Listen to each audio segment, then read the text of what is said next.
Viewed and listened to in over 35 countries from around the world, this is the GridCast. I am your host, Danny Cox, and with me is my co-host. He's a box owner and grid enthusiast, and damn, he's got some big old soft stones. His name is Conan Bruce. All right, so everybody knows, I think you're referring to those big soft stones they had at the GRID Combine. Don't give it away. We're going to talk about that in a little bit. Okay.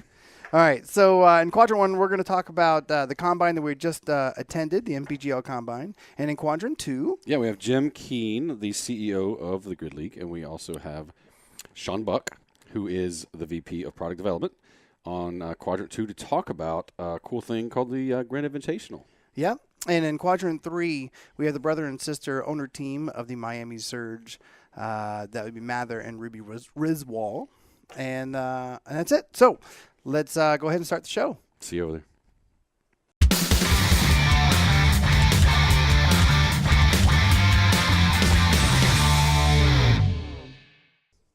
Hey guys, welcome to Quadrant 1. We are going to talk about the Combine. So we were at the Combine all weekend this weekend. Yes, those were long, awesome days. Yeah. At the Combine. But you know what? The first day shouldn't have been that long. Are you going to bring this up?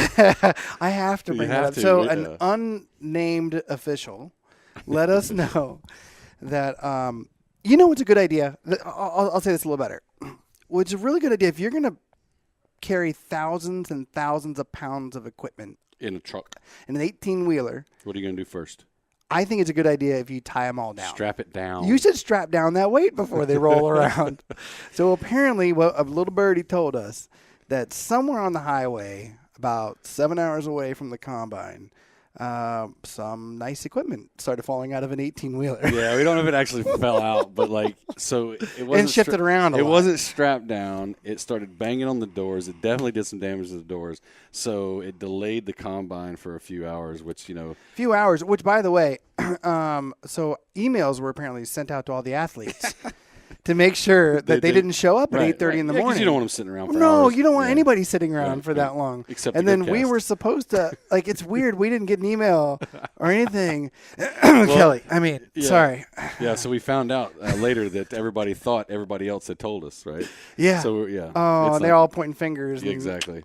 But it was fun. We just hung out. Actually, you guys hung out, Tyler and Danny. So Tyler and I snuggled for 4 hours or so before everything started going. And then I showed up and the fun started.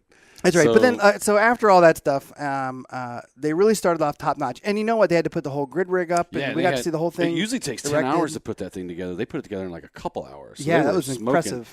But if you guys haven't seen, if you weren't at LA, where else was there full grid? San Francisco. San Francisco. Anyway, they had the full blown Aleco rig. They had everything out there to do. They had refs out there. Yeah, the whole business, the whole show was there. So. This was a lot different than most of the other pro days. It was a full-on combine. The athletes were just so this is all the athletes that went through the pro days and made it to the combine. So I'm not sure how many were there. Did you get a number? 128. 128 athletes. If you go to our Facebook site, you'll see a couple pictures that we threw up during the actual combine. Also, if you haven't seen a video on one of the athletes that went to the combine, she actually came from our box, CrossFit in Providence. Her name is Tracy Close. Go ahead and check out that 40-plus video. athlete. Yeah, badass. Yeah. So anyway, so when we got there and everything started off with Aaron Bailey, the commissioner, welcoming everyone to the combine for the weekend, and then each team kind of had someone go out there and make a speech, and it was pretty cool actually because they showed some videos and everything. And it wasn't. And you guys will get a chance to see some of that because we know it's going to be part of the package deal when they start pumping this stuff out on NBC and on the NPGL website. Yep. And then all the players were divided up into teams, and then they did really familiar elements, really familiar races. The first day, all coached by the coaches of the NPGL teams and the assistant coaches. Yeah, it was really cool because you see the coaches were kind of they were just ready to grid race. Yeah. And because, it's been a while, so they're itching. Yeah. Right? And now they got some new athletes, so they had already kind of divvied them all up.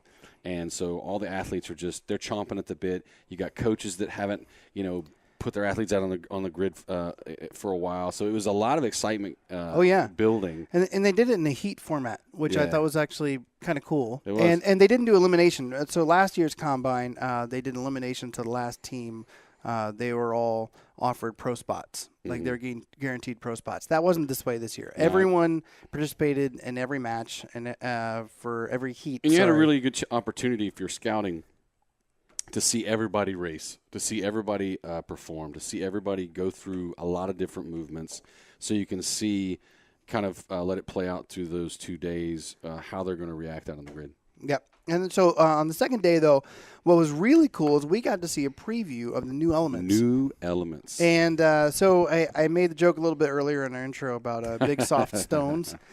So let me tell you about these things. So they're stones have made to be soft, Danny. Why can't they be hard stones? they were right. So they were branded and by Eleiko and Rage. So there must have been some kind of collaboration there. And the stones were 50 pounds, 75 pounds, 100 pounds, 125, 150, 200, and 250. If you guys are familiar with Atlas stones, right? So Atlas stones are generally different sizes in, is that circumference or radius? Circumference. Whatever. Sure. If you're listening to the audio version of this, you can't see me wrapping my arms around an imaginary Atlas stone, but that's what I'm doing. So you guys know if you've played with Atlas stones, if you get that, the bigger they are, the more you got to wrap your arms around them. And so it makes it kind of awkward when they're smaller or whatever. All of these were the exact same size, much like what we're used to with medicine balls and wall balls, right? Yeah. So these are all the same size, but different weights. So Chucklehead here, myself, runs up and goes, man, I'll pick one of these suckers up. I did not read the number. It said 250 pounds. I couldn't even roll it with my foot. Oh, it hurt the foot. Yeah. I kicked one. However, there was a couple athletes out there that was slinging that thing over their shoulder like it was nothing. Yeah, that was pretty amazing. No, so but it handles much different than an Atlas stone. So an Atlas stone, I've been able to, and I've only tried up to 185 pounds, right? I've been able to put that over my shoulder. Okay. Yeah. I tried to pick up 125 pounds of one of these balls, but it was just so big, I couldn't get it past the squat position. It doesn't roll up your body like an Atlas stone does. Yeah, the grip is different. Yeah, you have to readjust your arms. I finally talked to some of the athletes. You have to readjust your arms after you get it to that hip part. And so next time I do want to give it a shot again. But it's pretty cool to see. Anyway, so that was used in a partner forward match.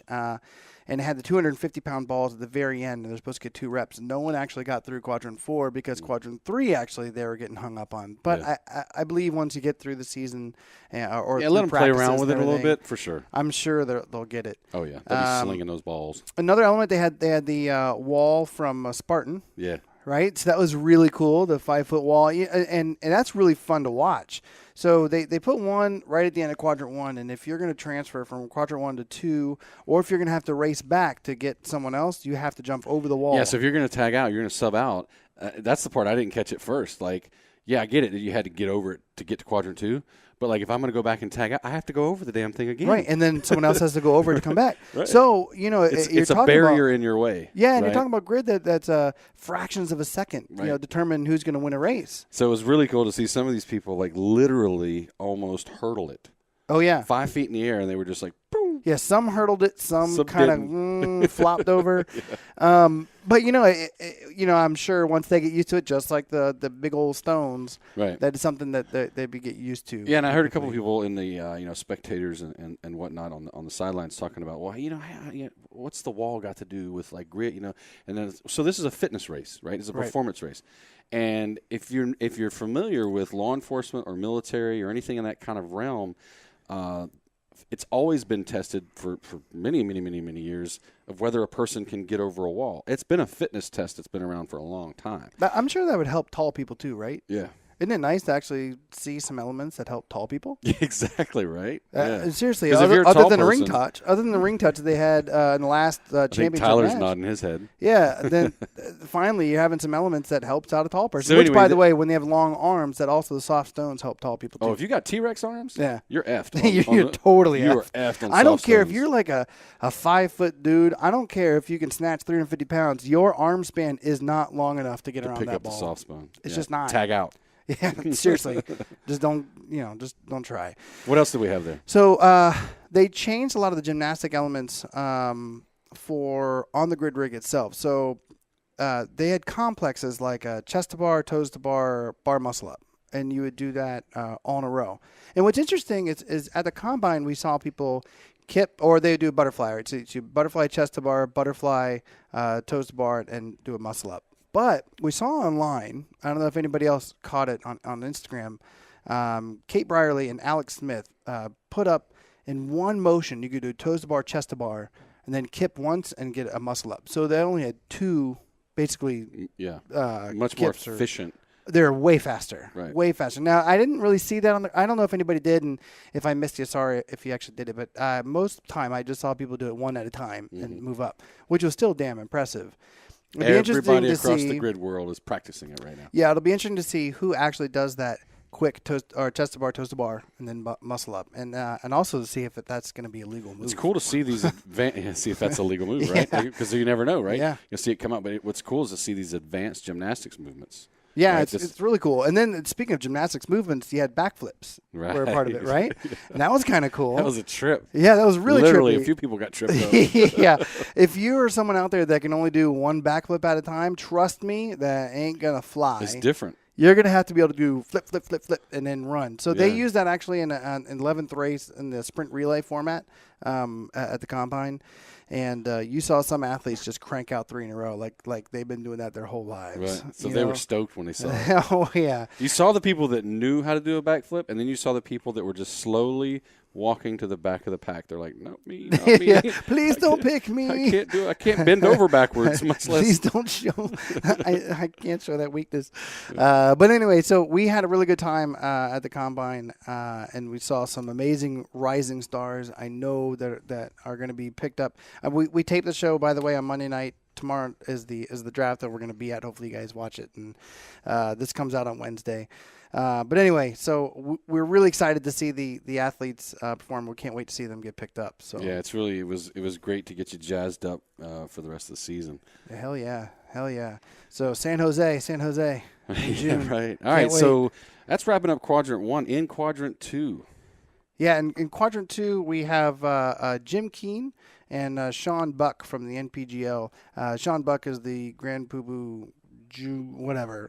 Grand Poobah. Grand Poobah. I couldn't think. It's getting too late. And the guru of the of product development for the NPGL, and Jim. He's Kean one of the CEO. smart kids on the team. Holy That's what crap! he is. Seriously. So anyway, so without further ado, let's kick it on over to Quadrant 2. See you there. Hey guys, welcome to Quadrant 2. So we are here with Jim Kean, CEO of the NPGL, and Sean Buck. Howdy. He is the Grand Poobah and the guru and the VP of product development for the NPGL. Welcome to the show, guys. Thanks for having us. Yeah, thanks. Yeah, it's Thanks for that exciting to great have you title. guys in the studio. So what we're I going to feel like it came to the shrine. I've seen you guys so many times, but it's always like some of our events, so we're returning the favor. Yeah, no, Yeah. and you guys are always so welcoming to us when we come out to events, and we love it. Those of you who listen on iTunes or one of the audio versions, so if you haven't had a chance to see our studio, you should come to the website and check out the little grid shrine we have going on here.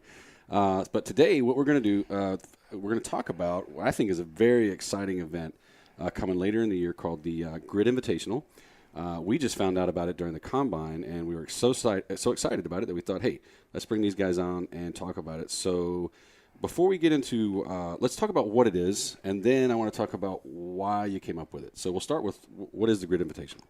So we see this year it being a capstone event for basically honoring and displaying the talents of the best 32 amateur teams in North America.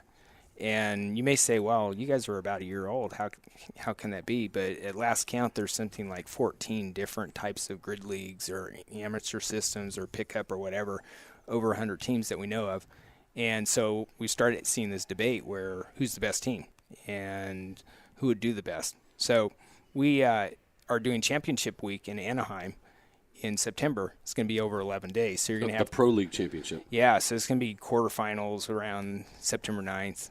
Then we need to give the athletes a rest, so we'll have some dark days. And then 5 days later, semifinals, and then finals, right? So during those rest days, we thought, you know what? We're going to have this really kick-ass arena.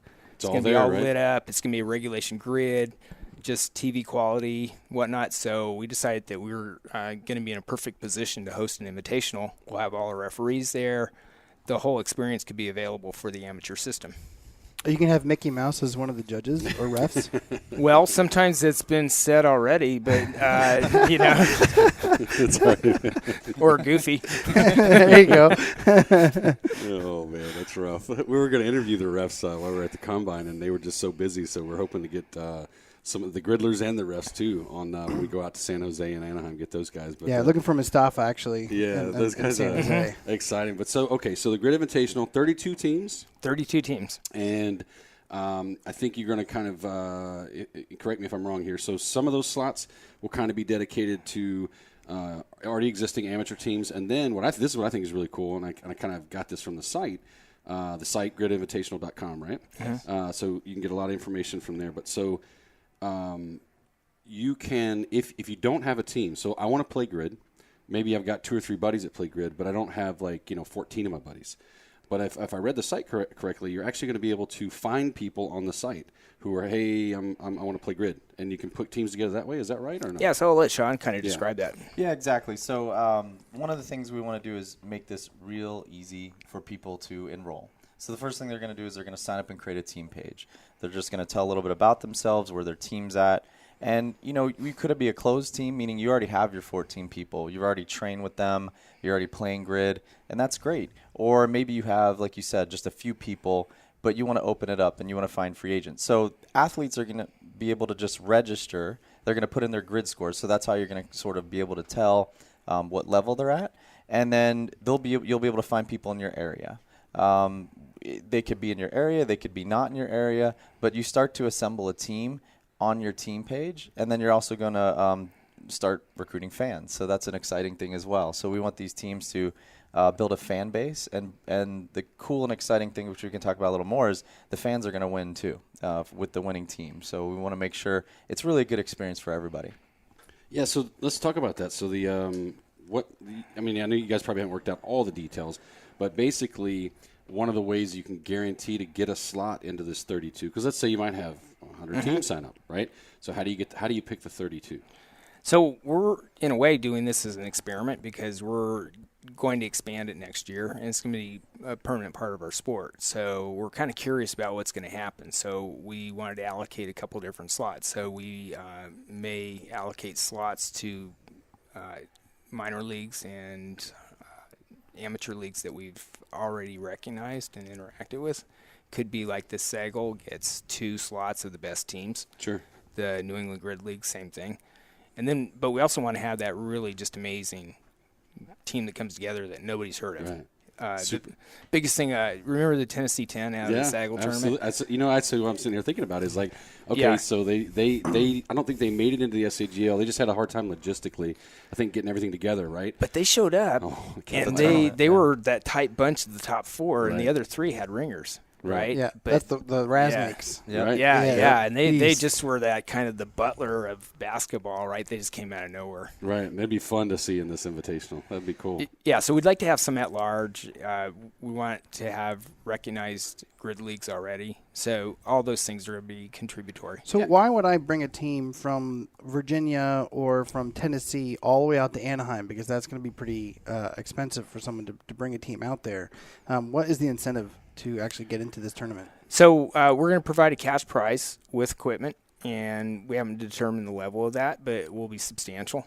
Okay. And as we get more sponsorship as well, we'll add to that. So there's a lot of upside there. The other thing is you have the opportunity to be on a regulation grid, have the full grid experience with the refs, just the whole aspect of that. Also, the final is going to be played right before our regular final, and we're going to film that just like on NBC broadcast quality production, and it'll be streamed. So, nice. Oh, that'd be cool. That's pretty awesome. Yeah, so it's really all about the experience, because the other thing too is it's gonna be a destination, and they're gonna get to go to the playoffs as well. So we're gonna give them tickets to go see the matches. Oh, that was the question I had. Yeah, and they're gonna be able to interact with the athletes. So this is really just an experience. We want it to be a destination where they get to just have that true grid experience. Maybe they haven't played on a regulation grid, or they played on something similar, but being reffed, being under the lights in a stadium, it's just going to be awesome. Yeah. So that's what I think is cool. So I'm here I am. Me and a bunch of my friends are sitting out in Texas. There isn't a pro team there yet, and there's really not an amateur league yet. There probably will be soon.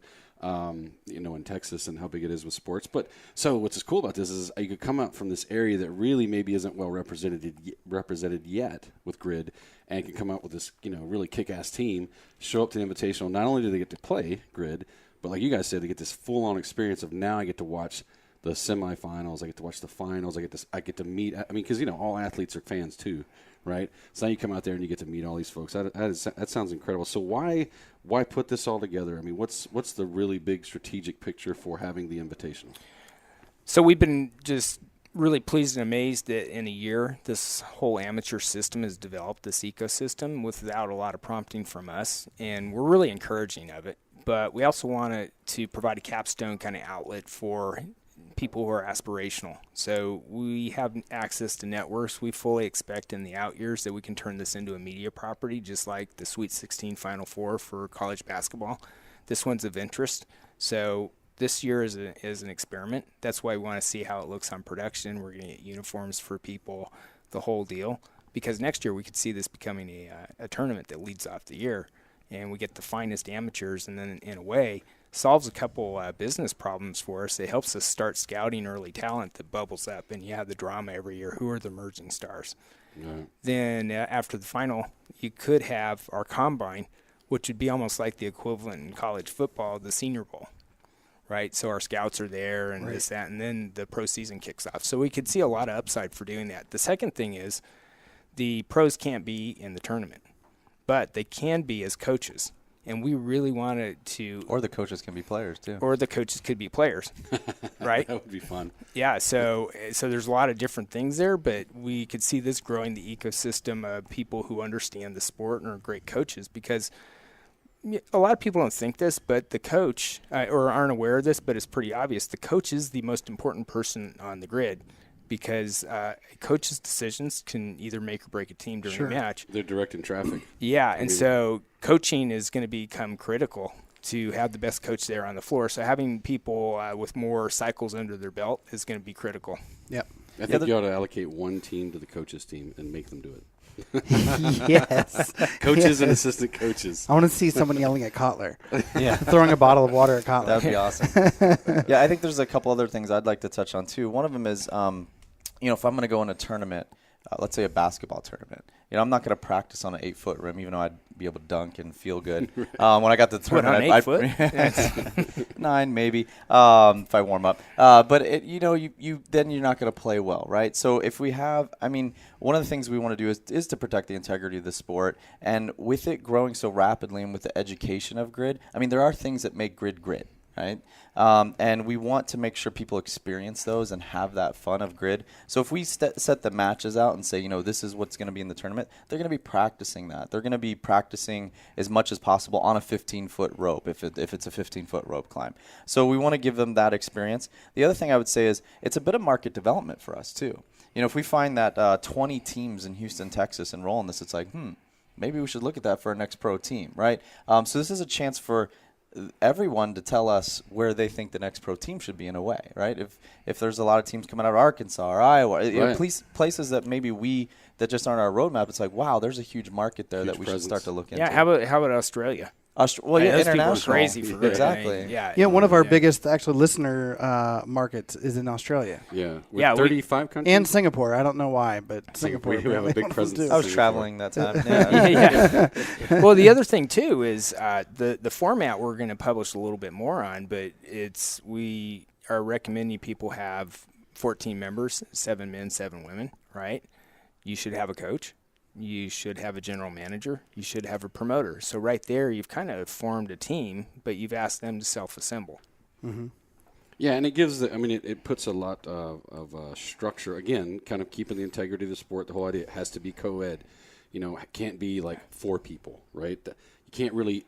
One of the great things about GRID that's different than other functional fitness sports is that you're able to find those specialists. You're able to get more strategy involved because I have more players.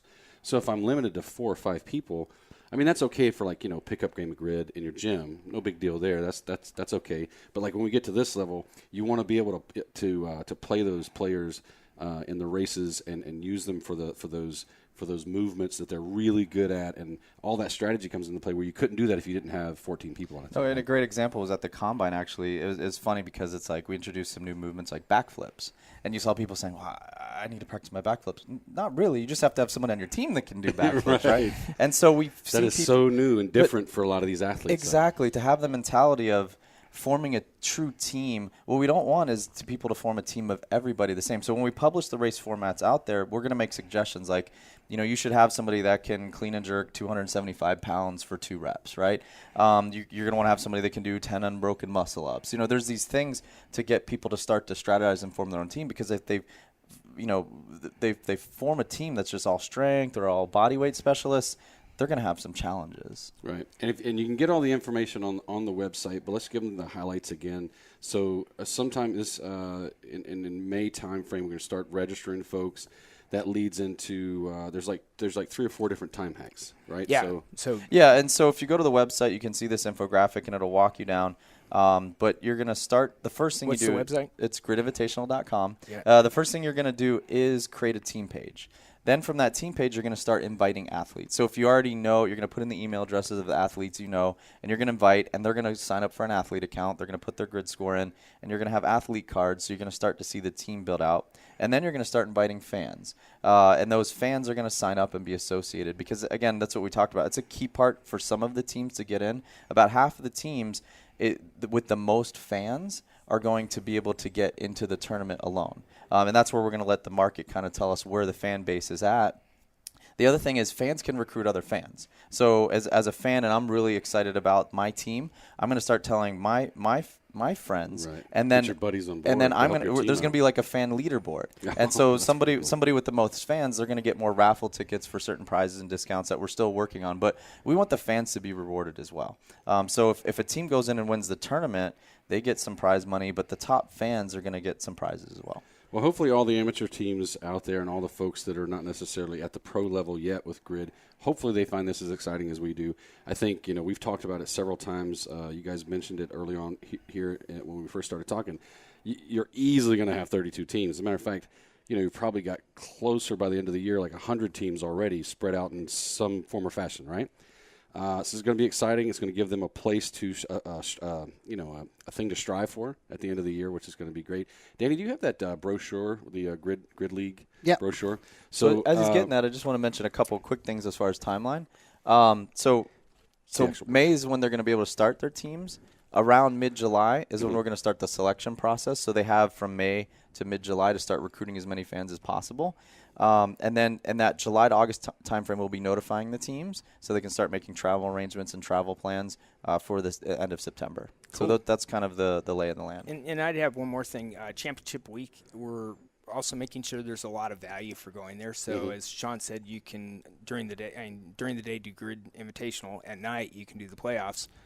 But we're also doing Grid Fest, and it's a pretty wonderful site right outside the Anaheim Arena. You can see Disneyland, lots of palm trees. So we're going to have a pretty tooled up vendor village. It's almost going to be South by Southwest meets functional fitness. Sounds like a cool party. Bands, beer Kegerators. This sounds perfect. GridCast is in. Big LEDs outside. You can sit there and in a recovery bar watching games while you recover. So recovery bar? Recovery Quotes? bar. Yeah.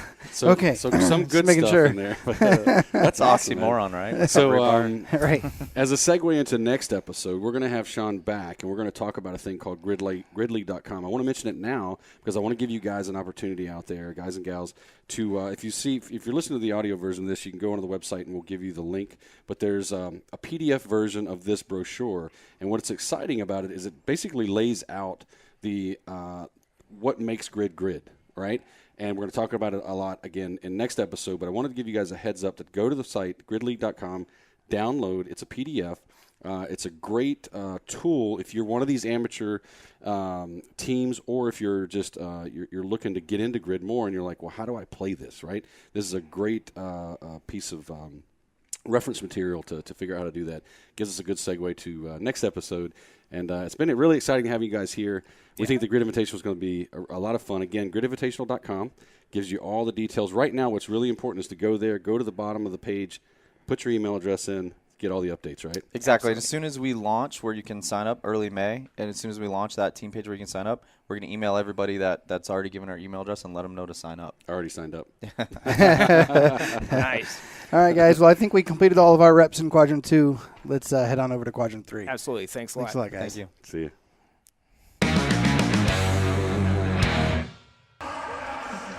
Hey, guys. Welcome to Quadrant 3. We are here at the NPGL Combine in what city are we in? Landover, Maryland. And we are joined by the Miami Surge's owners, and they are brother and sister team Ruby and Mather Wiswall. Hello. Welcome. Hey, guys. Welcome to the show, guys. How's it Thanks going? for having us. Yeah, It's thanks awesome. for coming Great on. to have you. Yeah, So glad to be one of the here. things we like to do with the folks when we have them on the show is for our fans, kind of give some background, like who you guys are, where you came from, where you started. So let's just go way back, right? So you guys have obviously been together a while. We've been known brother each other sister for a little bit. For a good Little to bit. know, right? So let's just start. Where do you guys grow up at? Just outside Philadelphia. Oh, cool. Yeah, so. What brought you down to Miami? So how'd we get there? Actually, the GRID. Oh, awesome. Yeah, so we were investigating a few different markets to work within when we found about this opportunity, and Miami was a perfect match. So you grew up in Philly or near Philly. Go to high school there? Correct. Did you guys play High school the and high school college. sports? I played junior high baseball and basketball, and then I was kind of a skater dude in high school, so I didn't play many sports. Skating's a sport? Yeah, I mean, It's a sport. What are you it's talking physical. about? Mhm. Yeah, Yeah, absolutely. damn right. Sure. Takes coordination. Any college sports? I'm a dancer, so I danced in college, and I did gymnastics when I was really little. But Danny was a dancer in college. oh yeah, Just I'm to pay still the a bills. dancer. Just to pay the bills, though. yeah. He was a different kind of dancer. right. right. So where'd you Get that go to questionable. college? Westchester University. We Yeah. both Oh, went. both went there. Mhm. Oh, cool. So I got to ask you a question then.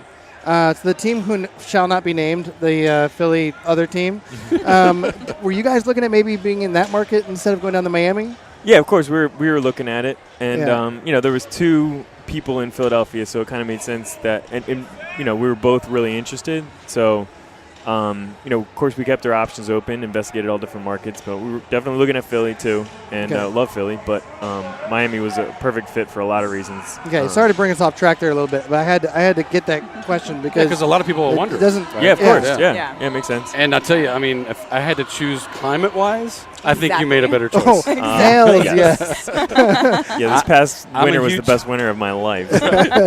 I'm a huge Philly fan. We go up there all the time just to visit friends. My brother-in-law lives there. And so I love the town, but I'd rather go visit Miami, right? 100%.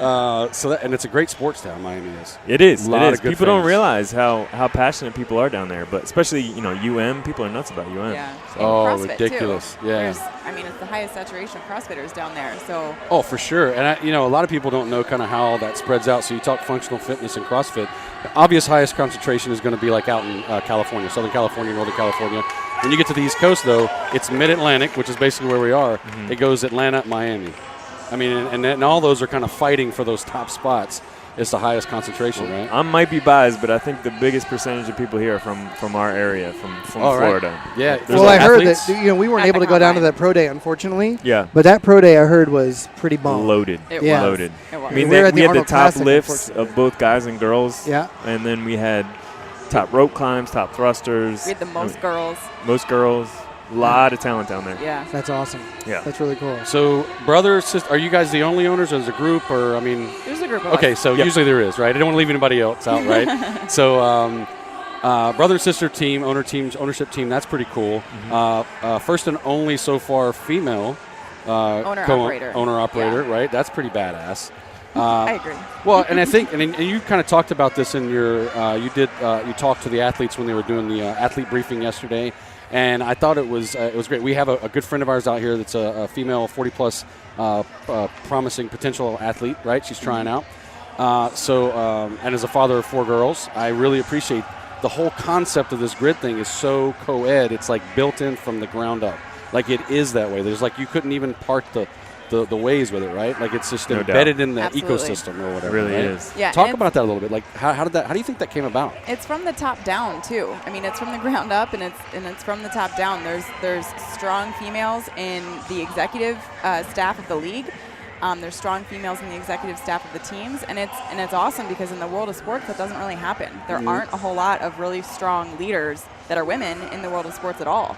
So if we can not only put men and women together on the grid and break that rule wide open in the sports world, but we can also do that in the leadership and executive in the back roles. office. I mean, that's phenomenal, and it's necessary. You know, like, men and women are very complementary to each other. The way that they think is different, but it's extremely valuable. Both have a lot of value. So and you ladies are generally smarter than we are. So if we could just bring more of that in, no comment. it would be good, right? Well, I tell you, I think personally, you know, the management part is huge, but the fact that men and women are together on the grid is really what's going to make this sport, you know, something people are going to pay attention to, and make it a big thing, because the dynamics that come from that are so dramatic. I mean, and there's so many of them that you don't even think about ahead of time. You know, their emotions are different. You know, having guys and girls on the same team competing together, you know, creates a different connection than ever has really been experienced before. So there's a lot of different dimensions that make it a really dramatic and interesting thing.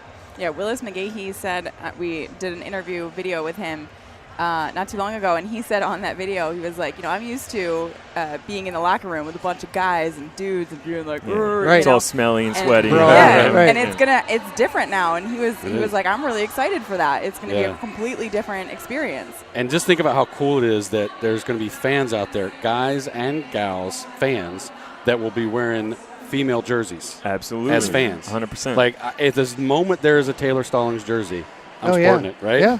Like, of course. You know, we just love her because she's a good friend. So that's amazing, though, in pro sports. Never happened before. And I don't think it's soaking into everybody yet. No, that's cool the thing. That like, the more you get invested and watch and follow the sport, the more you realize how crazy that dimension actually is, and how it's just weird that it's been absent to this point. You know, it's they say the best ideas, you know, seem like they should have happened a long time ago. Right. Like, why hasn't this happened before? It's kind of crazy. Yeah, we were talking to some folks in the leadership yesterday, and I think one of them was at some meeting he was invited to, something to kind of talk about grid, and he posed the question, find me another pro sport that does this, and the whole room went quiet. Like, there has to be. No, there is. There has to be. And they're all like, pairs figure skating. That was the only one that came up. Right. So pulled that out of like not quite a team sport, but but it's nowhere near a team sport. That's but nothing against figure skating. It's cool. Yeah. But yeah, so it just hasn't existed, and you're like, wait a minute, it has to have. Nope, it hasn't. Yeah. And here we are. Yeah. So, sorry, go ahead. No, I was going to say the training camps are really fun to see. If somebody, you know, if there's grid fans out there that get a chance to go to a training camp, the dynamics of the guys and girls working together is it's fun to see. It's so much fun. I can't wait to actually attend some of the training camps. I'm right now trying to talk to a couple teams to maybe get out there and do some filming and stuff, because I think that watching people learn more about the grid and watching it together has got to be awesome. Yeah, and when things go wrong, how they react differently and then pick each other up and, you know, things like that. It's just it's cool. Really interesting, that the aspect that nobody thought about ahead of time. We're seeing it out here, too, during the Combine. Exactly. Yeah. This is like the starter stage, but, you know, when you're on a team together and working together for a while, it ramps it up that much more. So. Sure. So you guys hosted a pro day, and we talked about how you picked up Willis McGahee, and you have Doug Chapman as a new change on for your organization. When looking at the draft coming up on Tuesday, what are the type of athletes now that'll fit the mold of the team for Miami Surge? Well, we are kind of missing a little bit of really high-level gymnastics right now. And that's obviously something we're getting integrated in this year with things like back up rises, back tucks, backward roll support, which was in last year. But you know, those kinds of things we've got a little hole in, so we're looking to fill that. And along comes with that typically are some faster cycle speeds with, you know, body weight movements. So we could use that as well, both guys and girls. And then, you know, we're always looking to strengthen girls, and I think all the teams are. Strong women have a place in this. Yes, for sure. That's mostly what we hear is you need big, strong women, right? To rip through those the bar cycles, right? Exactly. And the thing about it is they're rare too. Really good, strong women are rare, and that's what makes them so much more valuable, because not only are they highly effective, but you can't find that many of them, and the ones that you do find might not be as good as some of the others in other aspects of the sport. You know, it's fun. It's as being a gym owner myself, like, they're hard to find, but they're not hard to make. right? So as soon as you find an athletic lady that realizes, hey, I can get strong, like it is possible, because we know the real deal is girls grow up through sports. They don't do pull-ups, they don't do deadlifts, they don't do these kind of strength-building exercises generally. Now there are, right? My kids do them. My 10-year-old can knock out pull-ups all day long, right? Yeah. That's not normal in the past. So what's really cool about those, if you get an athlete from whatever sport, an athletic background, let's say, that's in their early 20s, we can make them strong really short amount of time, right? So I say that only to just to all those girls out there listening, like, you can get strong. You don't have to be that way right now, right? Like, we can get you strong pretty quick. And I think what's awesome is that you see the culture changing also in the United States, right? Strong is sexy. Right. Right? So seeing really strong females is starting to be really attractive, which is also making a lot more females go, you know what? Strong is sexy. I'm going to go out there and I'm going to rip some barbells. But I do think that there's still a problem with women not having the confidence to come and try out.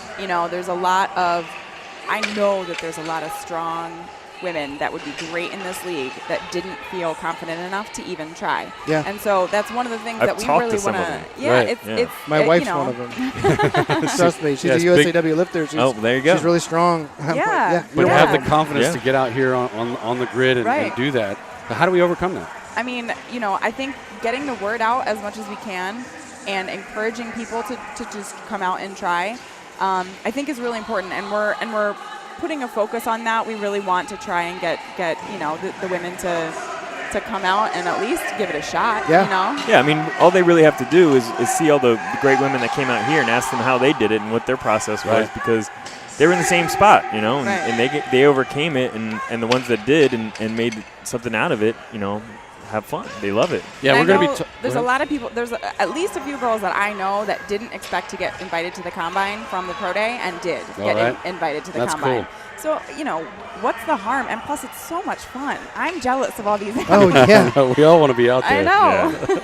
Yeah. The league's going to be announcing, and we're going to be talking on a future episode about gridleague.com, which basically is going to encourage people to play grid anywhere, right? Yeah. Right. And once you can get people playing grid at the local level and just like in your backyard or in your local gym, then maybe we can kind of get past that barrier of, hey, I can play this too. Well, I'm really excited about some of the teams have actually gone out there to the middle schools and high schools and been demonstrating grid out there. That's where it's going to really explode, I think, which is amazing. We personally, from a marketing perspective, that's what's going to kind of draw outside the CrossFit community. And first of all, the Olympics, Olympic lifting and gymnastics, those fan bases. But the kids absolutely love this sport. Every kid that came to our event could not stop talking about it, couldn't wait to meet the athletes, got all the cards. So it's kids just really react well to the sport overall. Kids love to race. Yeah, Kids love to race. Yeah. We race to the front seat of the car, right? Like when you're a kid. Of course. And it's easy to understand. It's easy to pick up. There's no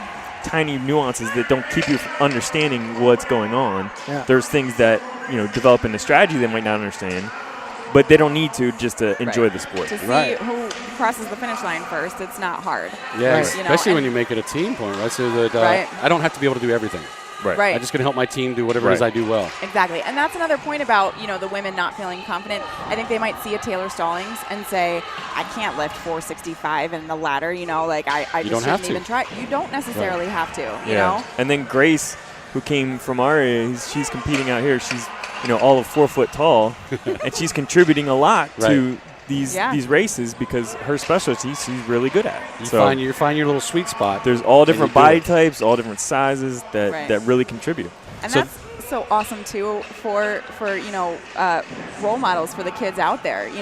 There's people on our team alone that can match any body type. So anybody can look at our team and say, I identify with that person and I want to look like that person or be like that person. And that's so exciting to me. I just feel like, girls growing up, they have such confidence issues. They hit puberty and it's like zero self-esteem. They don't think they can do anything. And I don't know if that's like a man versus woman type thing, but boys don't seem to have that issue there's magazines and publications and airbrushing. When they airbrush a former champion of the games, and they airbrush her on a magazine cover. Yeah. So She already looked pretty good. Let's just leave it alone, right? Right? I mean, there's something messed up out there. Yeah, I think you're right. It's cool to be able to look out here and see all these different body types, all these different types of athletes from different backgrounds, and they're all contributing. Yep. And they don't have to contribute in every piece of the way. Just like, I would be a good defensive player in soccer. Might not be the same, guy or gal that's playing that's scoring the goals, right? Sure. Right. Every sport's like that, right? Right. Exactly. Our sport is like that, the sport of grid.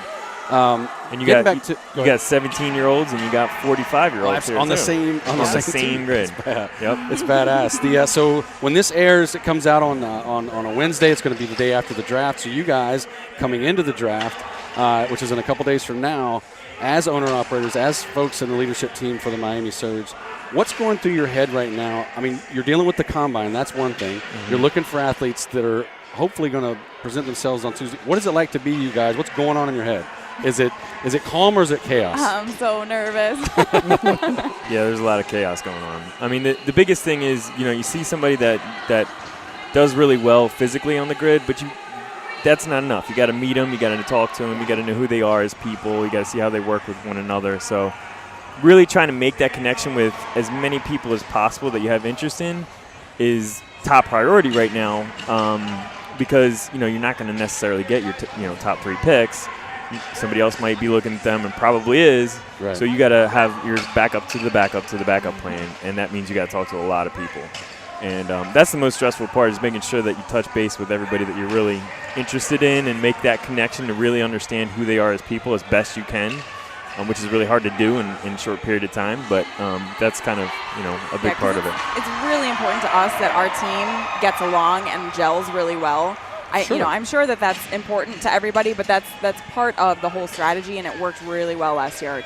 Our team loved each other and really felt like family, and I think that gave us an edge, and we want to keep that going.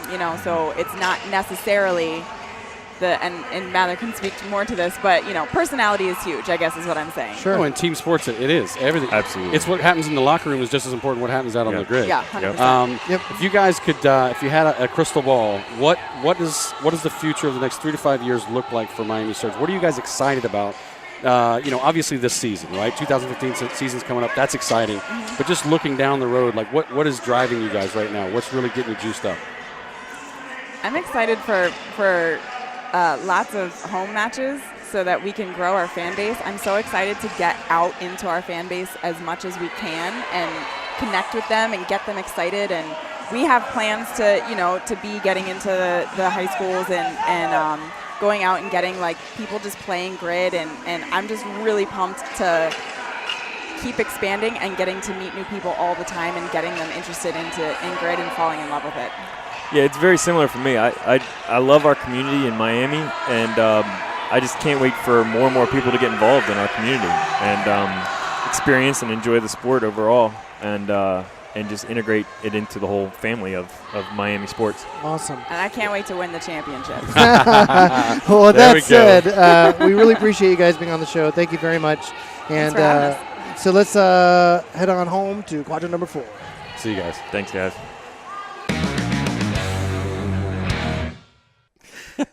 Hey guys, welcome to Quadrant 4. That was a great show today. I really appreciate Jim Kean and Sean Buck for joining us on the show. Yeah, and having the brother-sister team from Miami and the Surge. brother-sister team. This is a packed show. It was a damn packed show. Yeah, I hope you guys enjoyed it. So next week, we're having Sean Buck on again to talk about gridleague.com. And also, by the time you hear this show, athletes will finally know where they're going to be in the teams. So yeah, most of them. We're gonna so they're having the draft. This comes out on Wednesday. We will have had it on Tuesday. So just so you guys know, that's not the last point at which an athlete can get picked up. Yep. They can go out. Actually, you could get drafted, and terms don't get worked out, right? And you might not actually be on the team. Or you can get drafted, and all of a sudden there's some star that's somewhere else, and they go free agent, right? Free Yeah. agent. So there's a lot of different things that can happen, but we're gonna have lots to talk about with the athletes that do get signed. Really looking forward to seeing some of these folks that have been trying all year to make it to the pros. Yep. All right, Cool guys. deal, guys. So until next time, clean up your jerks and snatches, drink your beer and patches, and always dominate your grid matches. See you later, guys. See ya.